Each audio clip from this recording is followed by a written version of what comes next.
Loving greetings to you, my church family. It is Monday, February the 8th. Please remember, this is the week to sign up for the Shrove Tuesday Pancake Supper next Tuesday night, February the 16th, the night before the season of Lent begins. I hope, truly hope, you'll call the office. That's what we need you to do. Call the office and make reservations for your pancake and sausage supper to be picked up next Tuesday night, or if you need, to be delivered to your home. It's a small way to connect, and I hope we can do that together.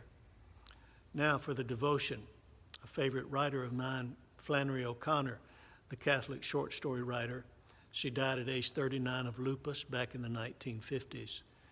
She would get cheerless, without any cheer, sometimes, to use her word, whenever people would excessively interpret her stories and look for symbolism where there was none. And I'd like to read to you a letter that she wrote to someone where she gave an example of that. I read at so-and-so college last week my story, A Good Man is Hard to Find. After the reading, I went to one of their classes to answer questions. There were several young teachers in there, and one began by saying, "Miss O'Connor, why is the misfit's hat black?" The misfit being a character in the story. I said, "Well, most countrymen in Georgia wore black hats." He looked quite disappointed.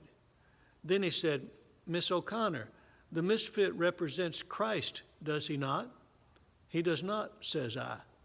He really looked hurt at that. Finally, he said, "Well, Miss O'Connor, what is the significance of the misfit's hat?" "To cover his head," I said. He looked crushed and then left me alone. I love that little story. We can be excessive in interpreting symbols where they're not to be found, looking for things that are not to be interpreted that way. I would invite you to read the book of Jonah this week. It's a short book tucked away in the Old Testament.